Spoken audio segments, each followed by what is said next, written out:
Be'ez Hashem Yisbarach, we begin Perek Echad Asa, the 11th Perek in the Rambam's Hilchos Ishut, the laws of marriage, which are in the Sefer Nashim. So the Rambam is continuing the theme of Kedushin, getting engaged. Then we talk about the time between the Kedushin and Nisuin, getting married, which the Rambam in the previous Perek described what exactly marriage is, Kenisa L'chuppah, and that one of the prerequisites is to have a Ksuba written, and that the Rambam continues in this Perek regarding the amounts of the Ksuba, the monies that he promises in the dowry, and also Tainis Basulam, which is his claim to go ahead and say that, oh, well, she's not what I thought she was, so that he doesn't have to pay the Ksuba of a Basula. Some of these we're going to discuss in today's Perek and Pechad Echad Aser. The Rambam is going to explain to us how much is the Ksuba, the marital document of the dowry of the Basula, of a virgin, whereas that of an almana, of a widow or a grusha, of a divorcee, a ba'ula, a woman who had already had cohabitation, a mukas eitz, if she didn't have basulim because of some other procedure. Begeres is a girl who is over a certain age and maturity that could affect her basulim. That of an islandess, who is a woman who is not able to have children, has a different type of development. That of a summa chareshes neshaita, a blind woman, a mentally deranged or a deaf-mute woman. Also, if a chershet v'katan, a deaf-mute or a mentally deranged or minor gets married to women. That of, as it applies to ger and geyeris, a woman and a man who convert. And finally, regarding tainis, that of the husband's claim of besulim, where he didn't encounter any virginity, that of the dam that comes from besulim, or the concept known as pesach besuach, where he found it open, it wasn't closed in that area, which generally is the case if she's a besulim. So Rambam begins halacha aleph, starting off with what's the amounts that are required in the ksuba. So halacha aleph says Rambam hanoisa besulim, if someone gets married to a virgin, shenis almana, where she was widowed, or shenis garsho, or she was divorced, or nechlitza, or she had chalitza. Now, how is she a basula? Because im min eris in this almana, if she was widowed from just being engaged, or she was divorced, or she had chalitza done where her husband, when she was engaged, he died without any children, she had chalitza done. So ksubasa masayim, her ksuba is still going to be 200 dinarim from her second husband, because she's still the basula. Now, vim min hanisuin, but if let's say she was widowed, divorced, chalitza from that she was already married, then ksubasa meya, then her ksuba from a new husband is going to be only 100. The reason is shemishanis is because the moment she got married to her first husband, harehi kibuula, already consider her as a woman who had cohabitation, even if there's witnesses that she did not conceal herself with the first husband, or right after the chuppah the husband died, doesn't make a difference. We right away give her the status as that is beula the moment that she gets married. And also if someone marries a virgin that was originally a maidservant and was freed, or if she was a convert, a shavuya, or she was a captive that was redeemed. So if the maidservant was freed, and the non-Jewish girl, if she converted, or in the other case, if the captive was redeemed, when she was younger than 3 years old, then her ksuba is going to be 200 dinar. Because even if, as we suspect in her state of captivity, or when she was not Jewish, or was a maidservant, that she had bia, but those bisulim, those virginity actually comes back, as the Ram is going to say shortly in Halacha Gimel, when a girl is under 3 years old. So even if there was bia, it's going to come back. But if she was older than 3 years old, ksubas and meya, then we suspect that she already had bia, and therefore we treat it as a ba'ula, and therefore ksubah is only going to be that of a ba'ula, which is that of 100 dinar. Halacha base. So Rambam explains, why for these women did the sages institute that they get only 100? Even though they're virgins. So the reason is, since the presumption is of a married woman that she's going to have bia, so that's the first case we discussed in Halacha Aleph, and also the other cases. And we have a presumption that a maidservant and a non-Jewish woman and the woman that's taken in captivity, that they're going to have bia. So since they're fit for bia, they're a situation where in their state of captivity, or as a non-Jewish woman, that there's going to be bia happening. So even though in these cases we know definitively that she actually is a basula, her husband died right after the chuppah, so she's married, but there was never any bia, we know she's a basula, still this goes into the takana. Since generally in these situations there is a presumption that bia happens, so tiknu leila meya. So the institute for these types of categories, a ksuba of 100 dinar, bein nivelu, bein loy nivelu, whether they had bia or they didn't have. And therefore for all practical purposes we treat them as if they already had cohabitation. Now halacha gimel. Mukas eitz, which literally means to say that she was hit by a piece of wood, which she fell and she hit wood, and that made her besulam, the hymens, the virginity, to be lost, as the Rambam is going to explain later on in Halacha Yud. Ksubasameya, she's also not a besul anymore, although she's not a beula, she didn't have cohabitation, but she's not a besula, so her ksuba is 100. Afilin, this is amanashi besula shlema, and now, even if he gets married to her, with the stipulation that she's a bona fide, complete virgin, the nimtzis mukas aids comes out that she doesn't have besulim. Because of whatever the procedure was, that she lost her the virginity, ksubasa meya. She's going to still have the ksuba of 100, meaning the chiddush in this is that we don't say, oh, it's a mekach tais, this was a mistaken acquisition, where she shouldn't deserve anything. No, since she didn't have bia, so that's not considered as a mekach tais. In contrast, if let's say he would find out that she already had cohabitation, then she wouldn't get anything, as Rambam will say later on Halacha Yud. She's not going to get the ksuba of a besula, but it's not considered that of a mekach tais, a mistaken acquisition, because she never had relations with another man. She just doesn't have the besulam, so therefore she's going to have a ksuba of 100. Now, here's where the Rambam explains what we had alluded to earlier. A girl younger than 3 years old that had cohabitation, even if it was an adult that had relations with her, when she gets married, her ksuba is going to be 200. Why? The hymens come back like all regular girls that have the virginity. So, because even though as under 3 she had bia, but it's like putting a finger in the eye where the teardrops keep on replenishing. That's how the besulim come back.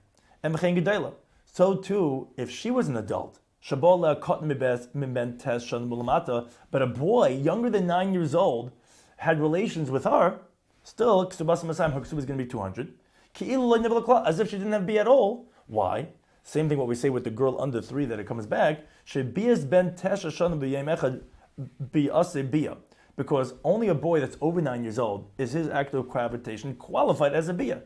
Less than that is not qualified as a bia, and therefore we still consider her as a besula, and she still has the besulam. We're just saying that the act of having bia, which removes her from being that pristine state, which makes her a beula, a boy under 9 doesn't have that capacity, and therefore she's still going to be treated as a besula to get a ksuba of 200. Now the Rambam moves on to women that the rabbis did not institute for them a ksuba. Halacha dalet.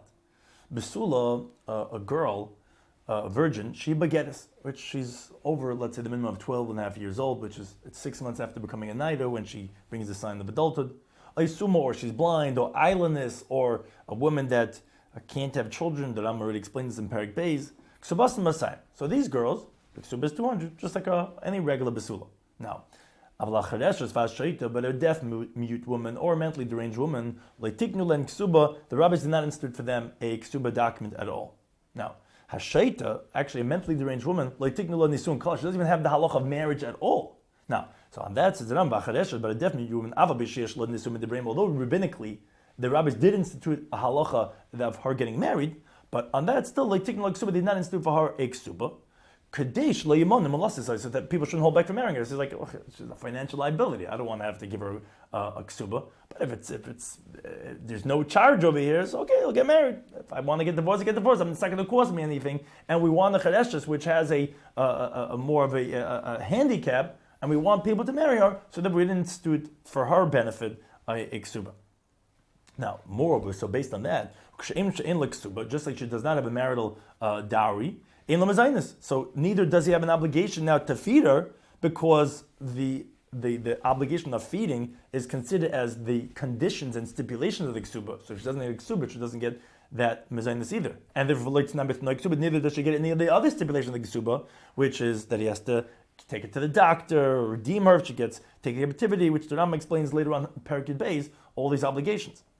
Now, let's say he marries the woman when she's deaf mute. But then she actually gets healed. Yes, like ksuba tonight, ksuba, then she gets a ksuba, she gets the stipulation ksuba, ksuba semeya, and her ksuba, however, is going to be only 100 dinarim, simply because she was already ba'ula once they got married, and now is when the obligation starts. But now that she was healed, he's going to have the regular obligations of a ksuba on his wife.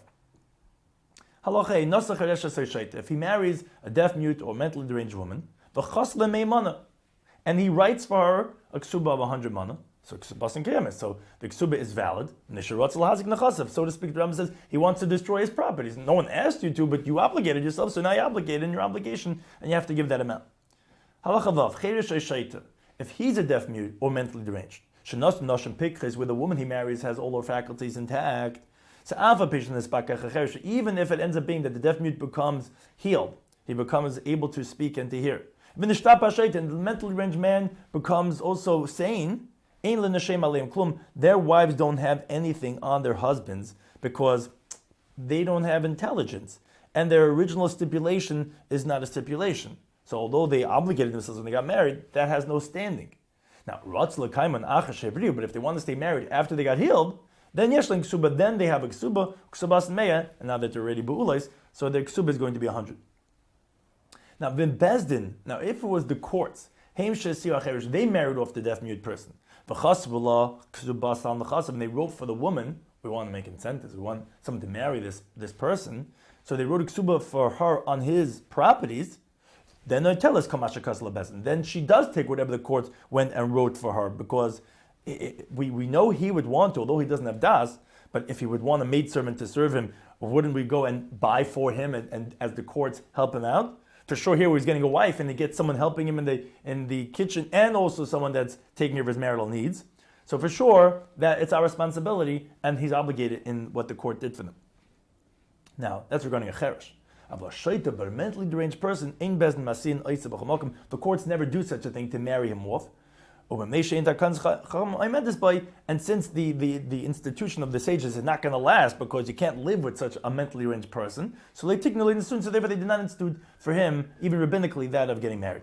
And so regarding a minor, which generally those three are put in the same category of not having das, for a minor, they didn't make rabbinic marriage for the minor, because ultimately he's going to reach the age where he's going to be able to have regular biblical marriage, so therefore we did not institute rabbinic. Now, if that's the case, then why did the rabbis institute rabbinic marriage for a minor? One day she can be able to get married. Why, when her father passed away, she's an orphan? The rabbis made a rabbinic marriage, which that's where miyun applies when she wants to leave that union. Why did they institute? Why did the girl live and then a boy? That says the Rambam because we don't want people to treat her in an ownerless type of a way, because if there's no one there that's the man in her life, her father is dead and she doesn't have a husband, so then people are going to act promiscuous with her. So therefore they instituted rabbinically a marriage for the minor.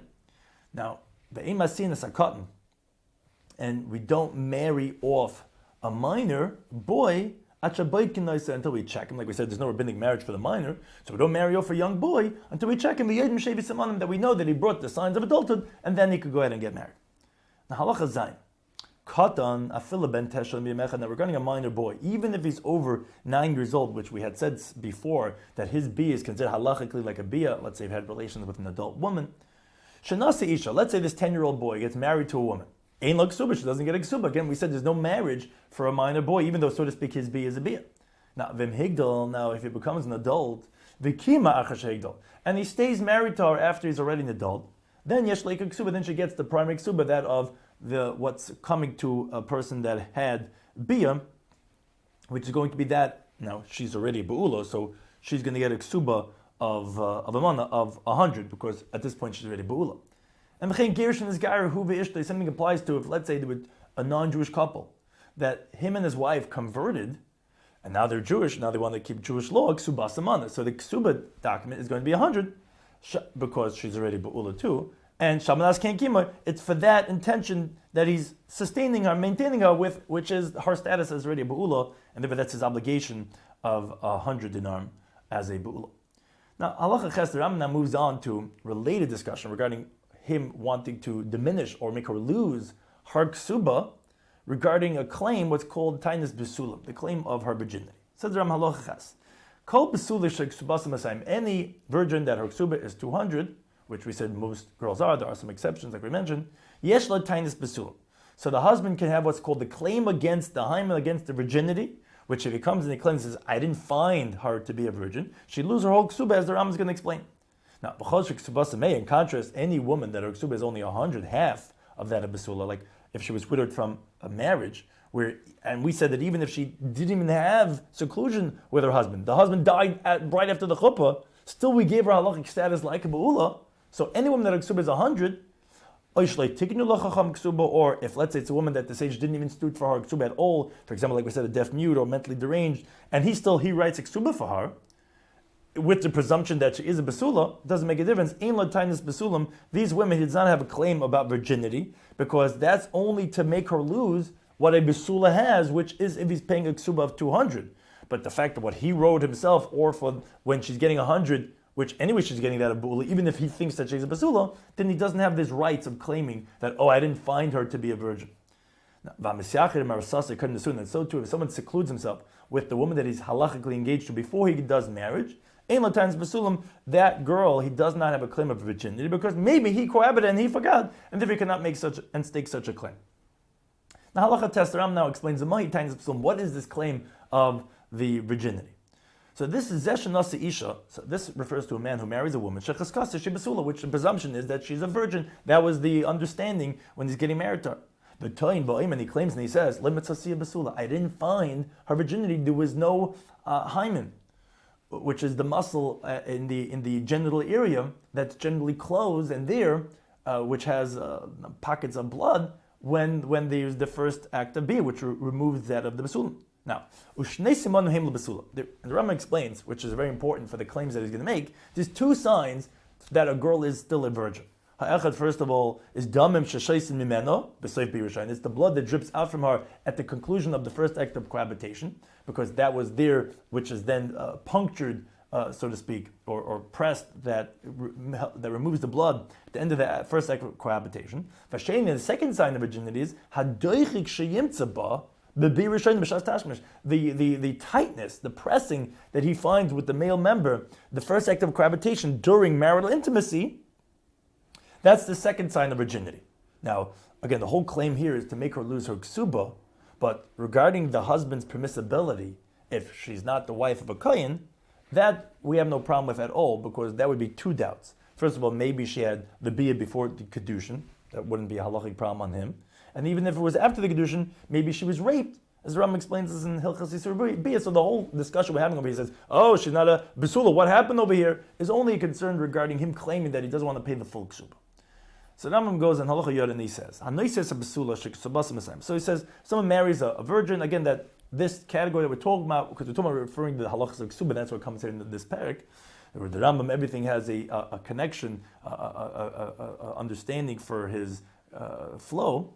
Sheksubas Masayim, where the ksuba is 200 dinar. The Ton V'am, and he claims and he says, basula, I did not find her to be a virgin. So we ask her, what's going on over here? If she says, basula, it's true. Yes, he did not find me to be a basula when we had relations the first night. Nafalti, I had a fall, I had an accident, vikani eitzar karka, and I hit wood or the ground. This is the concept known as mukas eitz. And the hymen, which is that muscle of the virginity, it's not here anymore. She's believed what she's saying. The taksik sabas lamana. And yeah, he's not going to have to pay a ksuba of 200, because that's only if she's a basula, as we said previously regarding if she's a mukas eitz. It's not a mekach tois. He's not going to say, okay, I don't have to pay anything. It was all a sham. It's not true. She's not a bu'ula, but he's not going to have to pay that of basula. It's going to be 100 instead of 200. Now, although he's claiming, he's saying, wait a second, how do I know this to be true? Maybe a man had relations with you and you don't deserve anything, and it turns out you were really bu'ula and it's a mekach tois. No, we don't pay attention to his claim, because her claim is definite. She's saying this is what happened with her, and his claim is a doubt. And this was known as bari v'shema, when you have a definite and a doubtful claim. Bari adif, the definite claim, is the more sound claim. Now, however, he does have a right. V'yeshloi lahachrim stam. He can make a generic chayrim, which is an excommunication, shloi ba'ala ish, that to guarantee that no man had relations with her. Because it's not definite. In other words, he cannot require her out of his doubt that she should have to swear that it's true, but he can make a chaim in general and say, whoever has removing money from me that I'm not obligated, because he's saying over here, I don't know if I even owe 100, should have a chaim on them. And that's a takana of the Gainim, which is brought in the Rif, that whoever comes a claim with a shema, like he is, and he could make such a thing. And the Rambam in Hilchos Talmud explains the laws of the cherem, but he could make such a cherem statement. Now, halacha yudalef. Amar, let's say she says, Emes Amar. It's true what he's saying. Shleim tzani besula. He didn't find me when we had the first relations. He didn't find me as a virgin because v'ish ba'alai ba'inus. It's true. I didn't say beforehand, but a man had raped me. Achar shenisarastila. But it was after that we already were engaged, which that means my ksuba is 200, because when the besula is engaged, and then a man rapes her, I was already your wife when we halachically engaged. It was your mazel that caused this to happen. It was under your watch that I was raped. But although we never had relations, so you didn't know that, but we were already married, which is what kedushin is, already an eshes ish. And harizin the man, she believed to say what she's saying. Uksubas and her ksub is going to be still 200, like it originally was. Now, Vimtan, but if the husband's claiming, he's saying, how do I know? Maybe you were raped before we even got engaged, and therefore the acquisition, the whole engagement, was on mistaken premise, and you don't deserve anything because you were not a besula. Or maybe he says, I don't know, maybe after we were engaged, maybe you actually had infidelity, you had relations with another man willingly and you weren't coerced. How do I know? So again, she's a vada and he's a shema. Hariza machim stam. So you could just make a generic cherem, amisha tain sheker. Whoever's lying over here, who is going to give this cherem,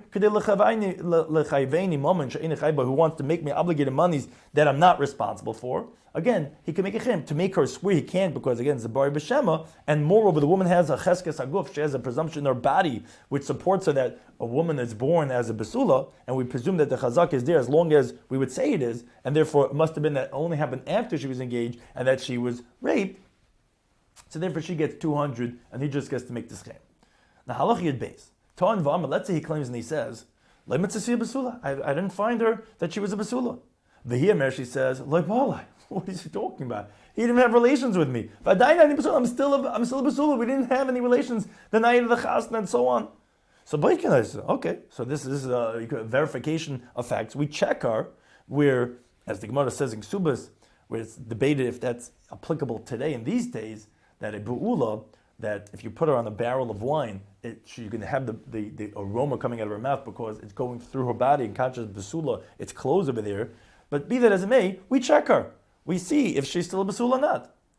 Or if we could do something else. She could go ahead and have cohabitation again in front of witnesses. Now, that doesn't mean the actual act of cohabitation because that's forbidden to have relations in front of other people. It just means that they're secluded in front of witnesses and they prepare like a cloth beneath them when they're having relations to see if there's drops of blood after the biyah, and that will verify and tell us that she's still a besula if there's the dam besula that comes out afterwards.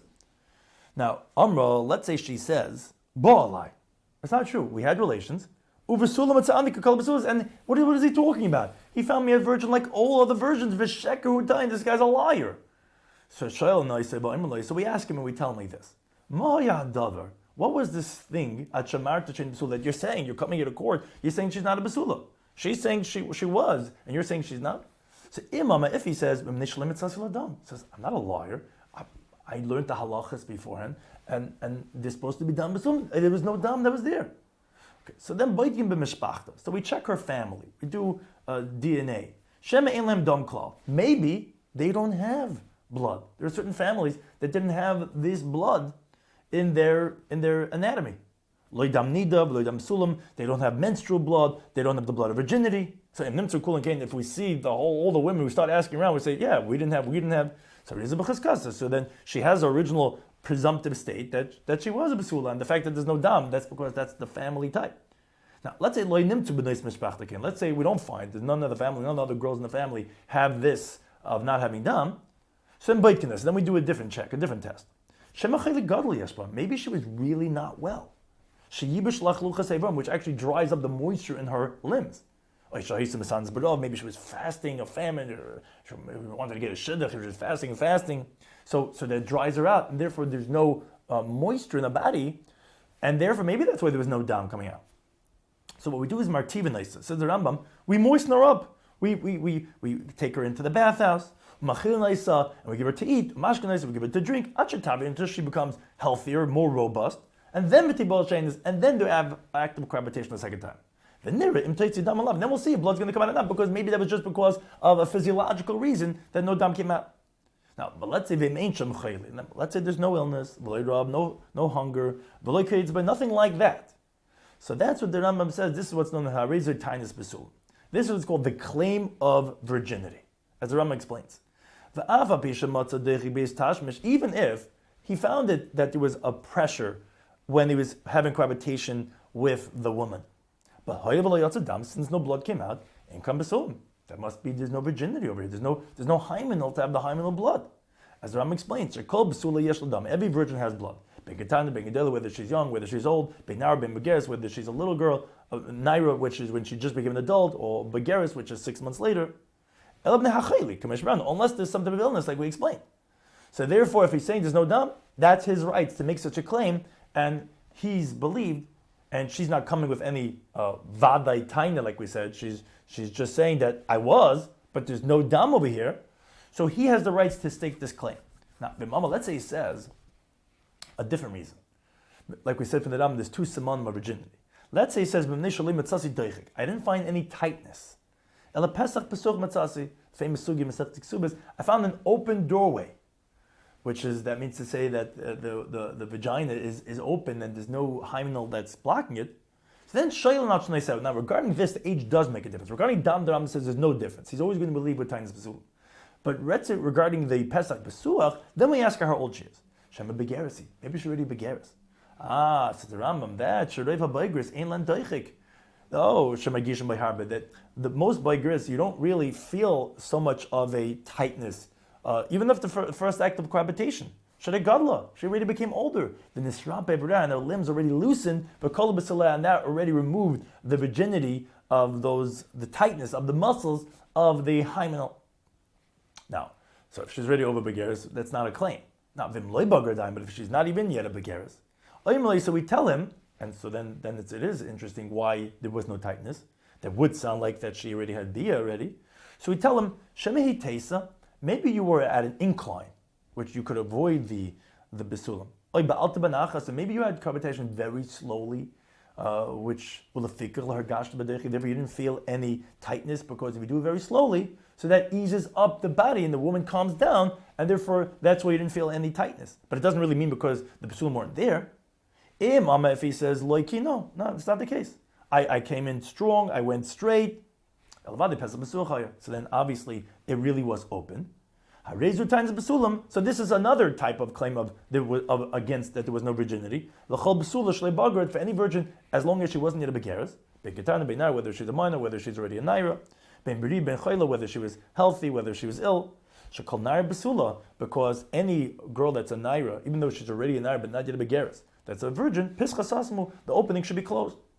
So on here, even if blood came out, since we found an opening, in Kambesulim, this is the Rambam Shita, there must be that there's no virginity, so he could have either claim, either that there's no dam, or either that there was no tightness, what's known as Pesach Besuach.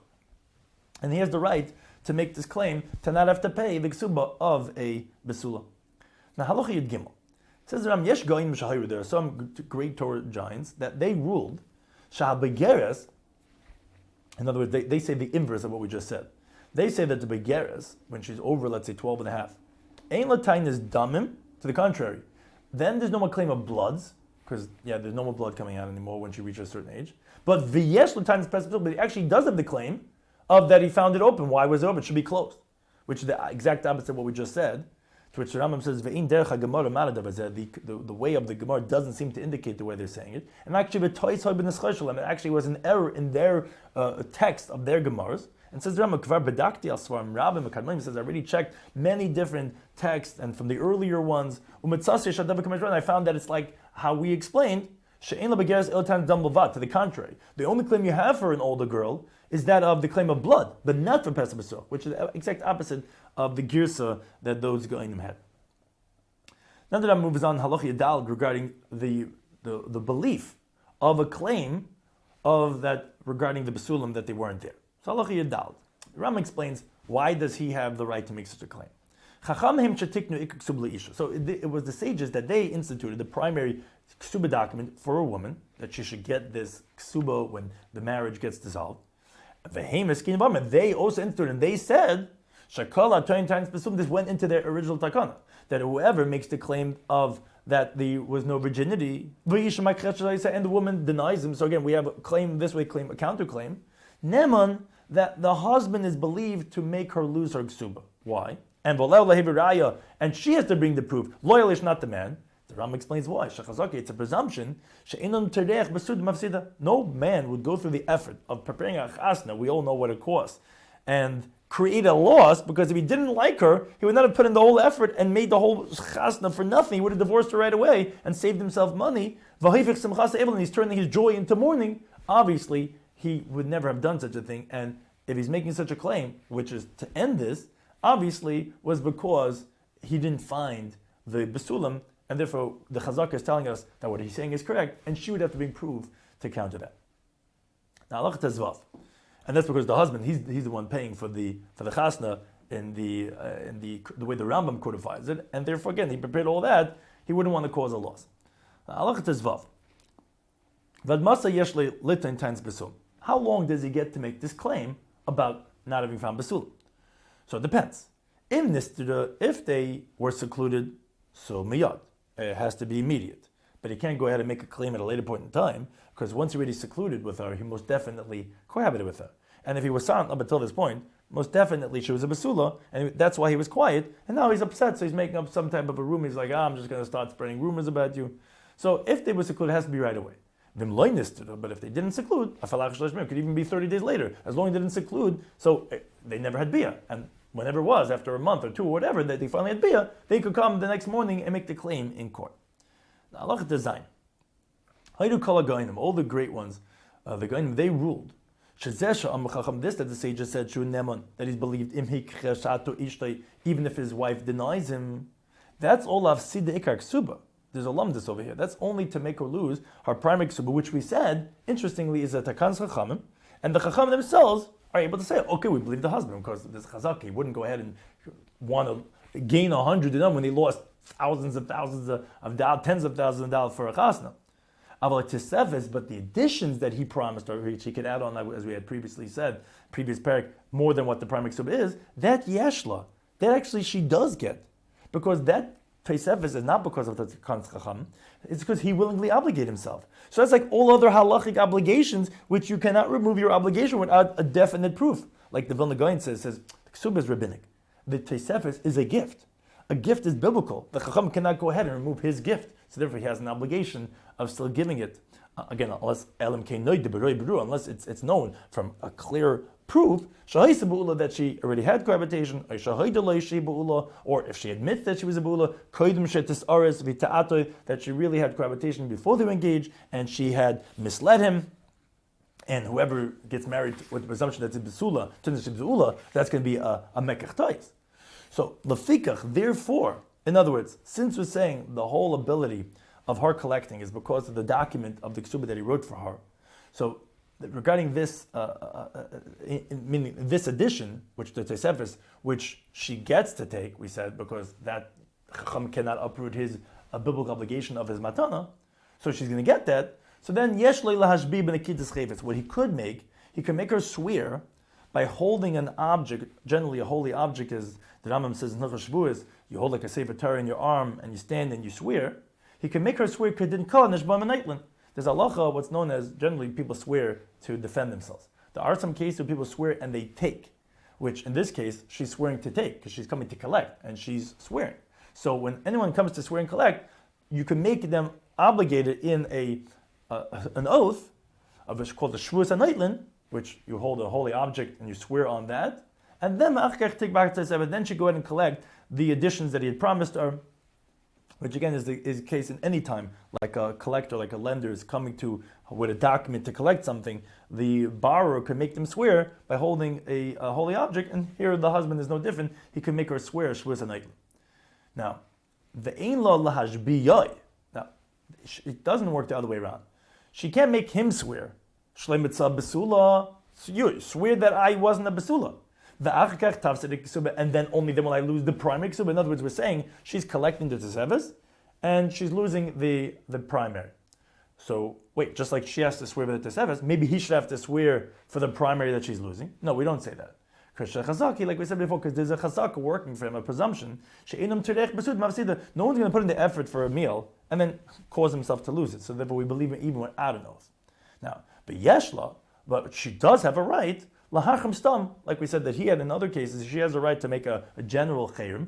Mishneh Torah, whoever's making a false claim against her, which is here she's losing a primary ksuba, because what he's saying, she doesn't have a right to make a swear, but she has a right to make a generic chayrim. Halacha Yud Zayin. Let's say after this whole debacle, this whole thing, he wants to stay married with her. Where he already made her lose the primary ksuba because of his claim, where he has a right to make tines pasulim, and she loses it.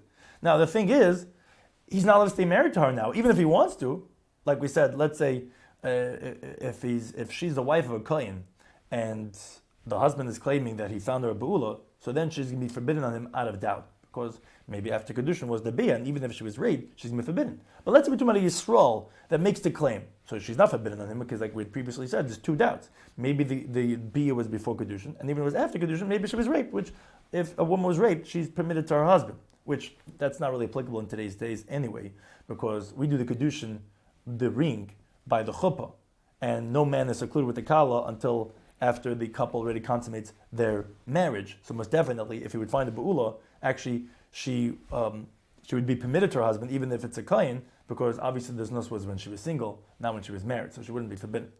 But be that as it may, if he wants to stay married with her after he made a lose a ksuba, so then he has to go ahead and rewrite for her. Now it's not going to be Masayim, because she's a beula, because she already had relations with her. He's going to write for her a ksuba of 100. And the reason why is it's forbidden for a man to stay married with his wife for even one moment without ksuba. Like I already explained in the previous parak in parak Yud. And therefore, again, this is like we said, it's not for Issa Beheter. This whole parak that we're discussing regarding the claims that Tanis he's making was regarding the monetary obligations. He's like, hey, she's not what I thought she is. And he could be believed. Okay, now what do you want to do? If you want to stay married, so then you got to go ahead and write a new ksuba for the woman, albeit that of a mana of 100 dinar.